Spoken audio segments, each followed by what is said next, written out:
Limbus Company is a game that's home to many team compositions. They all play in their unique ways, and each one of them has its strengths and weaknesses. And I have decided to take up the task of making a guide for every team in Limbus Company, ending with a long video with tips for every single one. The OGs of this channel know that I've done this before, but my old guides are really bad, so I'm starting from scratch. As much as I want to start with Rapture, the signature team of the ongoing season, we're getting more Hay shows soon, so I must wait. And in the meantime, I think I want to revisit Rapture's blue sibling, Sinking. In today's video, I am going to go over the Sinking composition. First, we'll look at the identities that make up the team. I'll provide multiple variants of the leading team compositions, starting with the core and then moving on to the replaceable parts. After that, we'll look at the ego skills that empower this team greatly, and I'll explain the strength of each of these skills and how to use them. After that, we'll get into how you can maximize the team's efficiency in combat, and we'll end off by taking a look at when Sinking is at its best, and when it can struggle. But before we start, I have a big announcement for you. Pridwen, the site you all know and hate, is hosting the Limbus Company Draft Championship, a $400 tournament with a brand new way to play the game. Players will select 42 identities as their main roster, then draft a 12-identity team to race against each other using a fully fledged draft app. The aim is to clear Section 1 of Refraction Railway 5 in fewer turns than your opponent within the time limit. Extra info is on your screen right now, and the playoff matches will be streamed and commentated by your favorite content creators, Frapolo and Wellwader. The top 8 finishes will get a prize, and while the spots are filled for this tournament, I'd recommend keeping an eye on it, as if it ever comes back, you'll be able to participate. Oh, and also consider subscribing, it helps out a lot. Now let's get to Sinking. The understanding of the Sinking composition begins with the understanding of the effect itself. So let's take a look. When an enemy with Sinking is hit, they take a SP damage equal to the effect's potency, and the effect's count is lowered by 1. Against enemies with no SP, the effect deals gloom damage instead. As you can see, against humans, Sinking is a tool that makes the enemy unable to hit heads. And against abnormalities, Sinking is Blue Rapture. With that out of the way, let's look at the IDs that make up the team. The first and strongest identity on the team is, undoubtedly, Sword Sharpened with Tears Rodion, a Sinking Charge hybrid added in Walpurgisnacht 6. Rodia's power comes in 2 modes: a tanky, Sinking potency focused positive stance, and an aggressive, Sinking count spamming negative stance. The negative stance is better in almost every scenario, as it can output insane physical damage while also inflicting tons of Sinking count, and not falling far behind in terms of potency compared to the positive stance. Rodia is a total powerhouse, so much so that I consider her the second strongest identity in the game. But, weirdly enough, she doesn't have any specific gimmick that dictates how other units on her team have to behave. She just excels at all the fundamentals, which is why she's a flexible core unit that will perform well no matter what your win condition is. The second unit in the team's core is Wild Hunt Heathcliff, the Season 4 season highlight identity. Wild Hunt is another identity that combines raw damage and sinking infliction in his kit, which makes him versatile and powerful. While Heathcliff might not be the sinking count monster that Rodya is, he still inflicts a good amount of sinking, while getting access to a spammable Gloom Blunt nuke, and great scaling for longer encounters through Coffin, his unique effect. Wild Hunt also gets to bypass Stagger by entering his Dullahan form, and gets an AoE skill too after some setup, further solidifying him as a versatile high priority pick. The third unit I consider to be part of the team's core is Smaller Boatworks fixer Ishmael, a Season 2 sinking mainstay.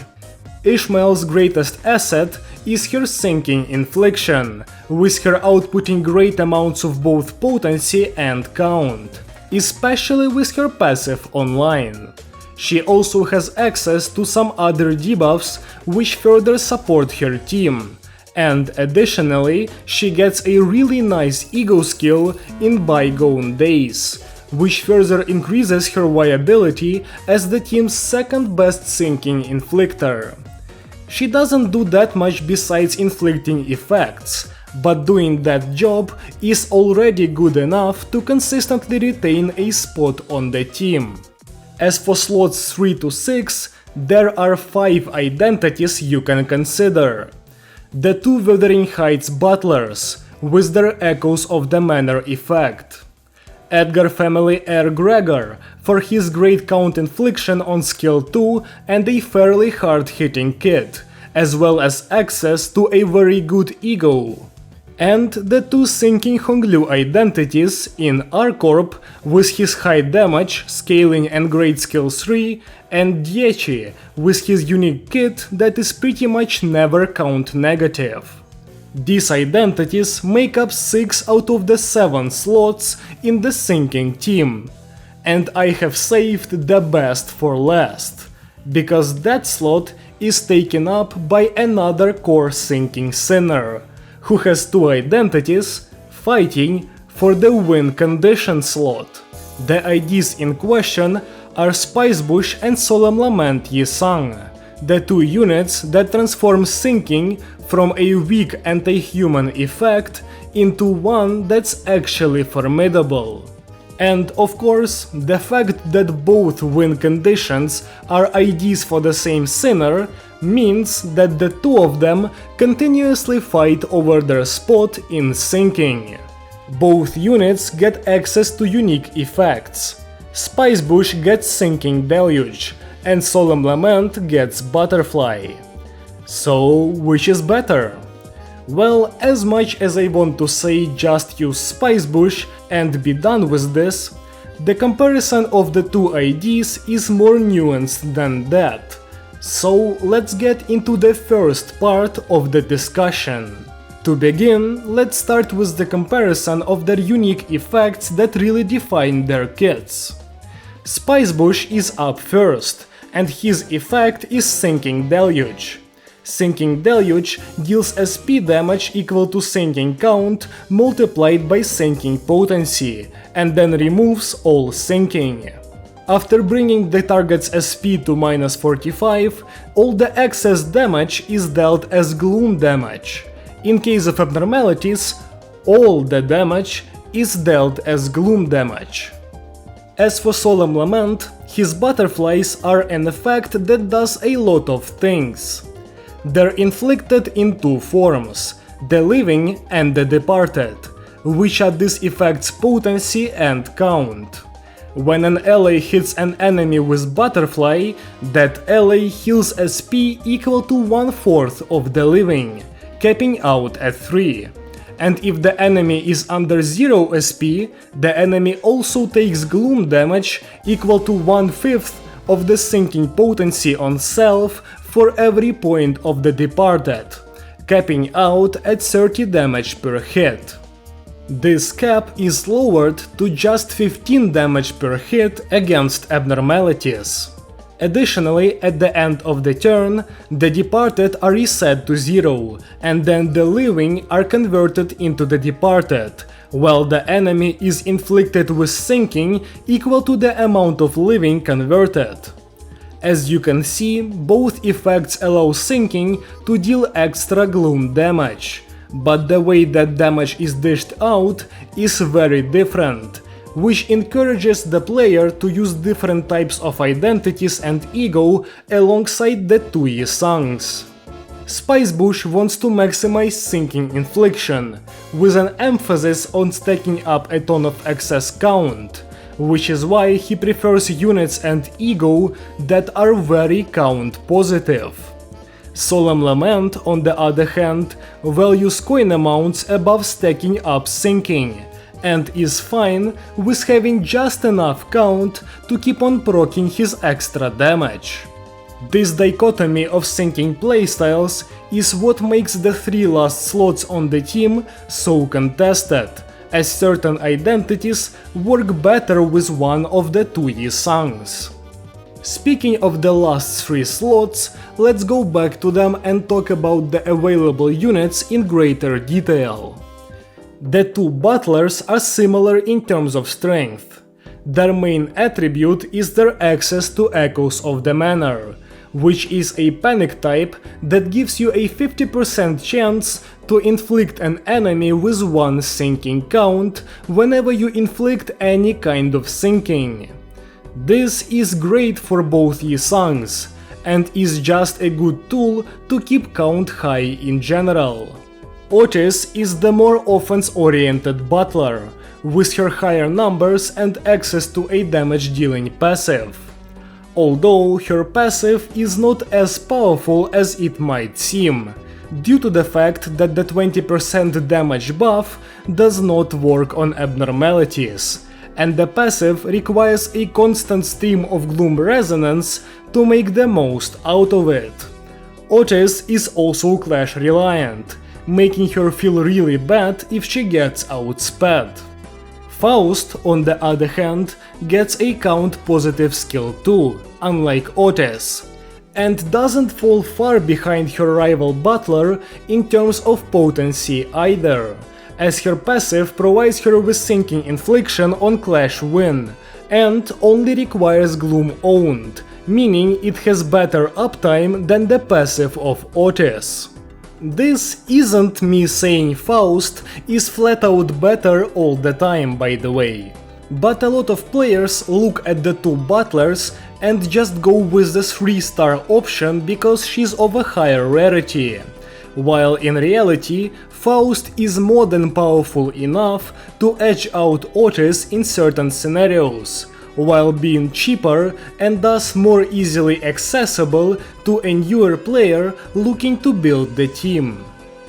Edgar Family Heir Gregor is another unit that could make it into the core of the team, and is overall a great pickup. His skill 2 goes +3 in sinking count after clashing, and even without clashing, it's still positive. His skill 3 is good at dealing damage, and its coin power up effect synergizes uniquely well with Solemn Lament Gregor, a powerful nuke ego that hits the enemy with a ton of coins and interacts with the butterfly effect. But more on that ego later. As for the Honglu identities, Arcorp gets access to a skill 3 that inflicts a ton of sinking, as well as a skill 2 that greatly benefits from Echoes of the Manor, while dealing a lot of physical damage as well. One thing to remember when using this ID is the fact that he only gets charge potency after his passive is up. So make sure not to get too excited with a skill 3 into skill 2 start, as his sinking infliction, damage and charge count gain all get boosted by charge potency, which makes missing a conversion really hurt.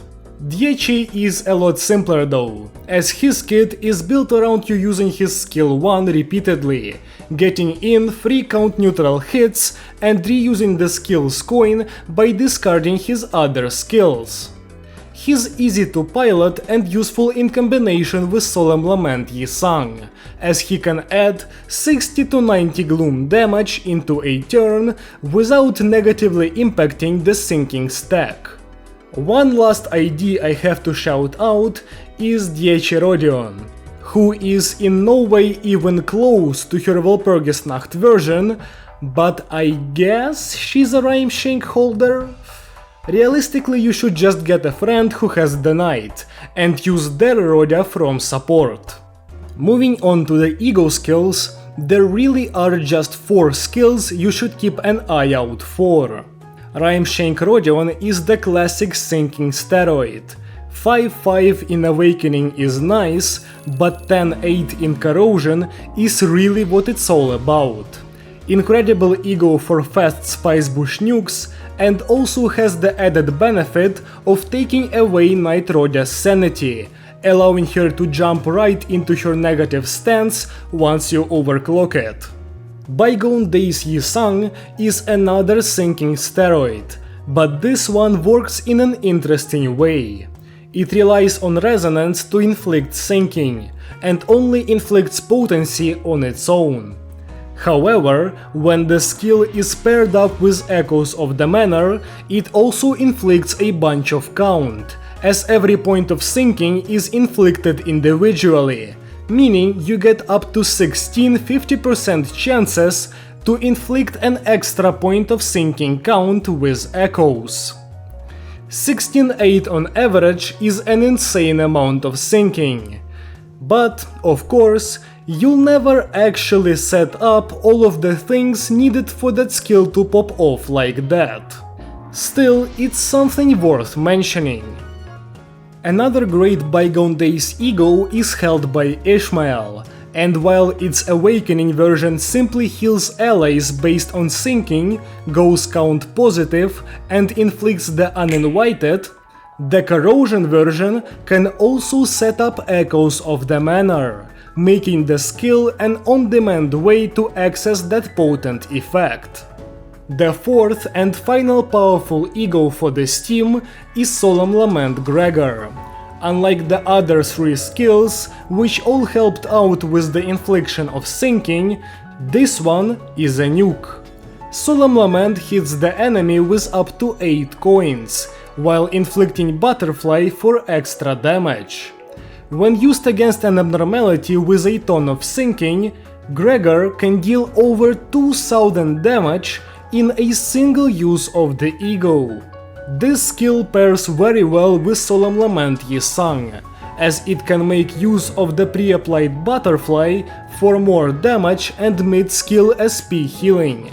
The ego is at its best when used against abnormalities, as it can leverage the fact that sinking is Blue Rapture with its 8 coins.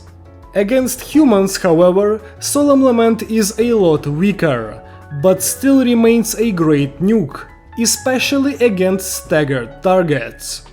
When hitting multiple enemies at once though, it definitely falls off, as it effectively has the unfocused volley effect, only targeting one random enemy among its chosen targets with each coin of the skill. With the identities and ego covered, we can now go over the support IDs for this team. If you're not on fielding Gregor, his passive works well with Rodia, as she can't fall under -40 SP due to ally passives, and will make use of the Gloom damage up.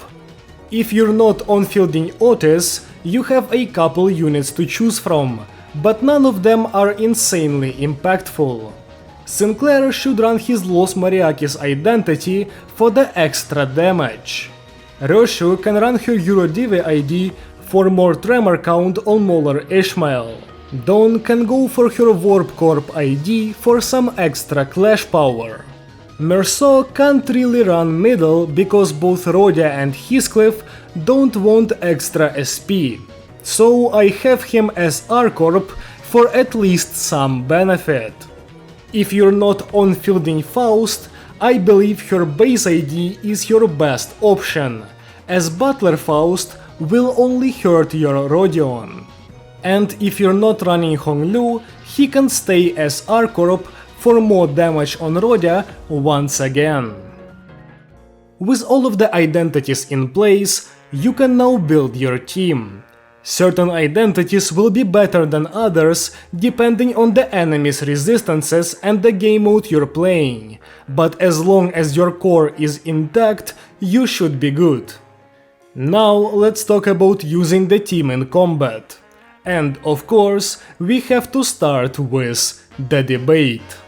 When should you use Spice Bush and when should you use Solemn Lament? We'll look at this question in the cases of facing a boss and fighting multiple enemies. When going up against a boss, the choice of Yi-Sang comes down to the enemy's health.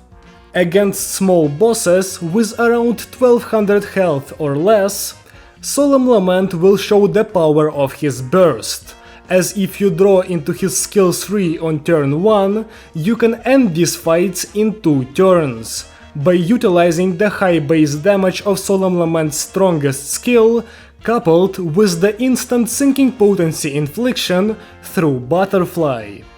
This is mainly applicable to the bosses in Threadle Excavation, as they're the only single target encounters with such low health at this point in the game. However, once you face a boss that has a bit more than 1200 HP, so let's say for simplicity about 1400 and up, Solemn Lament loses his advantage, and against bosses that are much tankier than that, so all the bosses that matter, Spice Bush starts to overtake Solemn Lament in terms of clear speed, often by a wide margin. It's actually a common misconception that Spice Bush is slow, as really nothing is forcing you to use Deluge at 99.99 sinking specifically, and all you need to do is wait until the Deluge damage would be just enough to kill the enemy, or even better, until the Deluge is just enough to bring the enemy to low HP, so that units going after Yi-Sang can finish off the job by hitting an already staggered opponent. This goes for both humans and abnormalities. Despite Solemn Lament seeming like the better option to some players when it comes to fighting abnormalities, due to Spice Bush no longer adding damage to sinking, but instead just front-loading it, the dynamic between the two remains largely the same, with the one difference being the fact that Solemn Lament Gregor becomes a great nuke against that type of enemies. When facing an enemy group, the two Yi-Sang identities, once again, have different strength.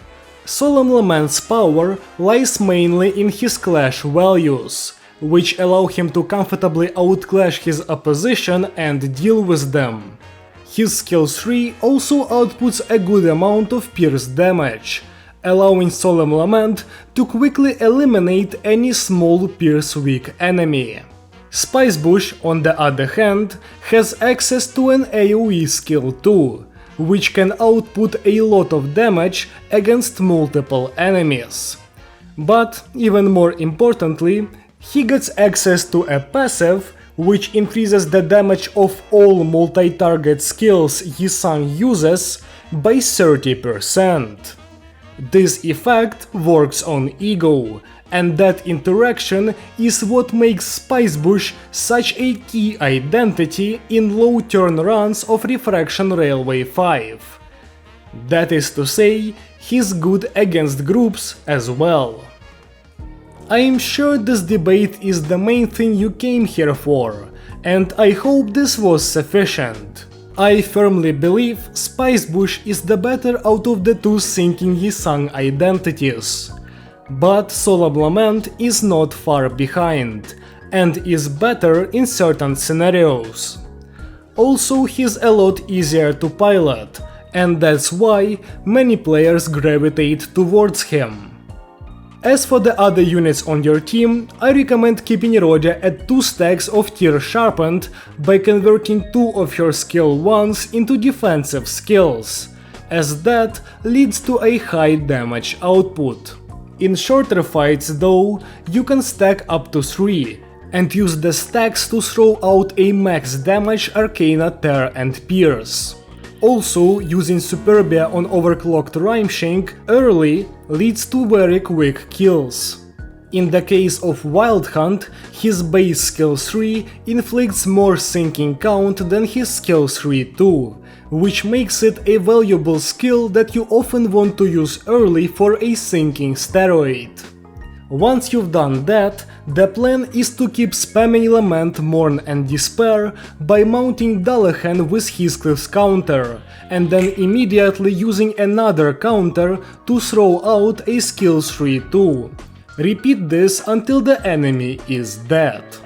As for the rest of the units, their playstyles should be fairly straightforward. Clash with units that want to clash. Make sure to get the important passives online quickly. And whenever you're in danger of dropping your stack, just defend. Pretty basic stuff, and realistically, the simplicity of the team, as well as its ability to neuter human bosses, makes it a good choice for a new player. So, when should you pull out this team? Sinking is quite good at killing bosses, especially abnormalities, as it's an on-hit damage effect just like Rapture. In human boss fights, the sinking effect rids the enemy of any chance at a successful attack. Against group encounters, it also has answers, but doesn't get to capitalize on the effect itself. The main weaknesses of sinking are gloom-resistant bosses and negative coin enemies. With gloom being resisted, the main ways of dealing sin damage with this team are greatly weakened, leaving the player with mainly physical damage, which is something the team definitely has, but doesn't excel at. As for the negative coin enemies, it should be self-explanatory. Those units get more powerful at low SP, meaning that lowering their sanity only works to benefit them, not hinder. With this, my video on sinking has come to an end. I cannot wait for Project Moon to instantly make a new sinking unit as soon as this is out, but for now I am satisfied with this.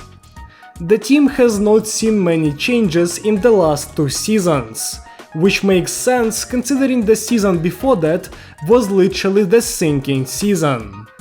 And still, despite the low amount of new additions, sinking stacks up quite well.